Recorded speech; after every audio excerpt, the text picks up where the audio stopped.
लेकिन भगवान आकर अपने बंदों को ऐसा राजयोग सिखाता है जिस राजयोग की शक्ति से, वाइब्रेशंस की कंट्रोलिंग पावर से वो स्वयं तो बचे रहते हैं, वाइब्रेशन के दायरे में रहते हैं, और जो विरोधी है उनका खात्मा हो जाता है। धर्म ग्रंथों में भी लिखा हुआ है कि खुदा जब आता है कयामत के समय में तो खुदा के बंदे बड़े सुखी रहते हैं, और जो बंदे नहीं बनते उनके ऊपर कहर गिरते हैं। बाप भी कहते हैं, बच्चे जब विनाश होगा तो तुम सबसे पहले मेरे घर आ जाओगे। कौन से घर आ जाएंगे? बाप का घर कहाँ है?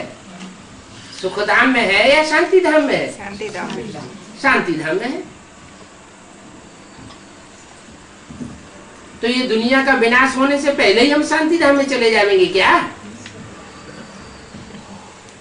नहीं, हम ऐसी प्रैक्टिस कर लेंगे कि इस देह और देह की दुनिया से बुद्धि योग परे चला जाएगा। इस 500 करोड़ की दुनिया के संग में रहते हुए ये प्रैक्टिस संभव नहीं है। ऐसी स्थितियां परिस्थितियां बन जाएंगी कि हम इस बगुलों के संग को छोड़ करके एक ब्राह्मणों की ऐसी दुनिया में पहुंचना है जहां सिर्फ शांति के वाइब्रेशन फैलाने वाली आत्माएं होंगी, और वो स्थान होगा माउंट आबू।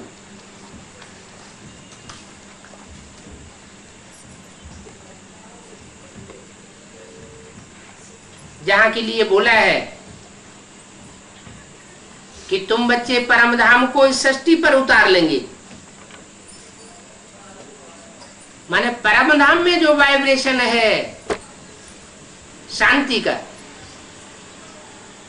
कोई संकल्प नहीं, कोई भय नहीं, कोई आतरवेला नहीं, कोई इच्छा नहीं, इच्छा मात्रम अविद्या, ऐसे संगठन का वाइब्रेशन बनेगा। और उस वाइब्रेशन का असर दुनिया में इतना फैलेगा कि जो नजदीकी आत्माएं होंगी वो स्वतः ही खिंची हुई चली आवेंगी। अभी सन 36 से लेकर के अब तक 67-68 साल हो चुके, 68 इयर्स। कितनी भाषणबाजी हुई ज्ञान की।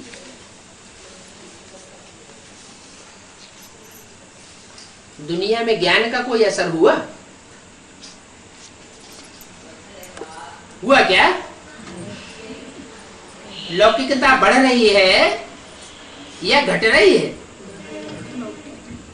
बढ़ रही है। लौकिकता बढ़ती जाती है और अलौकिकता ब्राह्मणों की दुनिया में भी घटती जाती है। तो भाषणबाजी का क्या फायदा हुआ?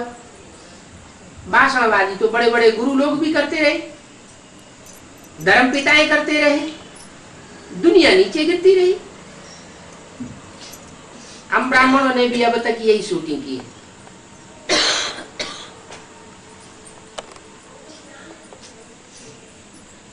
तो कहते हैं मन के मौन से नई रंगत निकलेगी। जब भाषा की शक्ति से परिवर्तन नहीं होता, कर्मेंद्रियों की भागदौड़ से परिवर्तन नहीं होता,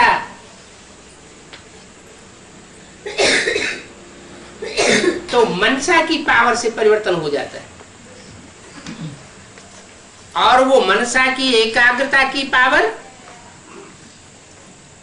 अभी परमात्मा बाप हमको दे रहा है, तरीका भी बता रहा है।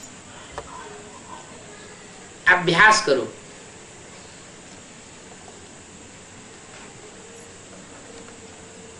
ये बलात्पूर्वक सन्यासियों की तरह जोर जबरदस्ती से घर गृहस्थ छोड़ करके भागने की बात नहीं है।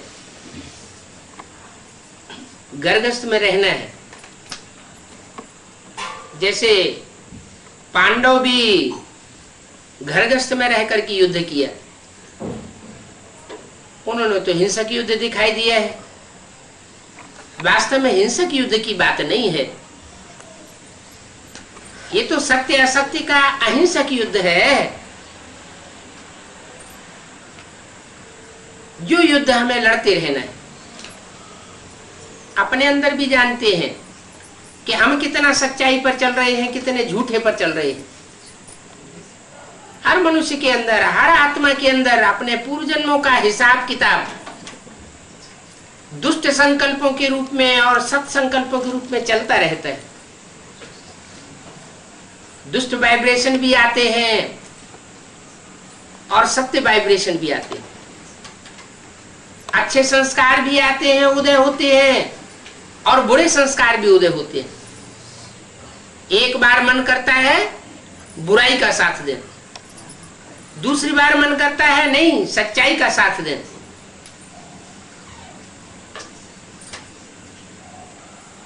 तो युद्ध हमारे अंदर भी चलता है। पहले अंदर के युद्ध के ऊपर भी जीत पानी है।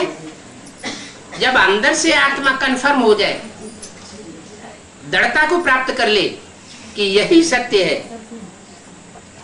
तब बाहर की दुनिया में युद्ध शुरू होता है।